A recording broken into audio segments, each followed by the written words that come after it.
Hello everyone. Let's discuss कि जो Mughal empire था जो कि 1707 में अपने लार्जेस्ट एक्सटेंट पे था वो by the time of 1857 contract होके सिर्फ दिल्ली के अराउंड वाला रीजन तक कैसे रहे, ये ट्रांजिशन कैसे हुई और हाउ एंड व्हाई डिड मतलब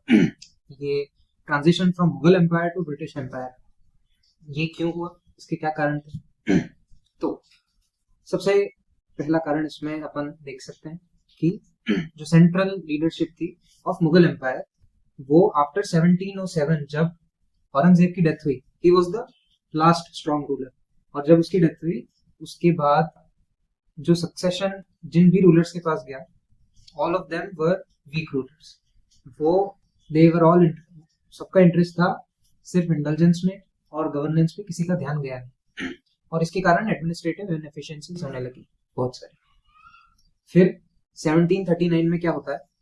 कि नादिर शाह इन्वेड करते हैं और बैटल ऑफ करनाल में जो मुगल एम्पायर की सेना होती है वो हार जाती है और नादिर शाह प्रोसीड्स टू दिल्ली में आके वो प्लंडर करते हैं, कोहिनूर डायमंड लेके जाते हैं, पीकॉक थ्रोन ले जाते हैं और इतना प्लंडर करके जाते हैं कि वो पर्शिया को फॉर 3 years टैक्स फ्री कर पाते हैं। ठीक है, अभी तीसरा फैक्टर, अभी तक क्या हुआ, वीक सेंट्रल लीडरशिप थी जो कि एक्सपोज हो जाती है आफ्टर ये नादिर शाह के invasion. So now everybody knows कि भाई जो सेंट्रल लीडरशिप है वो वीक है, तो जो रीजनल पावर्स होती है जो कि अभी तक ठंडे बैठे थे जैसे Maratha, Sikhs, Nizam of Hyderabad, वो फिर अपना अपना पावर क्लेम करने आ जाते हैं। सो और फर्दर जो एम्पायर है वो फ्रेगमेंट होने लगता है। इसके बाद जो ऑटोनोमस बहुत सारे स्टेट्स जो कि नवाब्स रूल कर रहे थे on behalf of the Mughal empire जैसे कि बंगाल, अवध, वो भी सेमी ऑटोनोमस स्टेट्स में कन्वर्ट हो जाते हैं। तो बेसिकली वो अपनी नॉमिनल नाम के लिए एक अलीजेंस मुगल एम्पायर को दे देते हैं कि भाई हाँ ठीक है,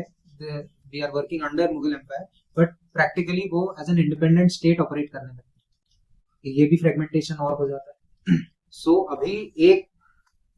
था Mughal empire, now it is fragmented into बहुत सारे मल्टीपल छोटे छोटे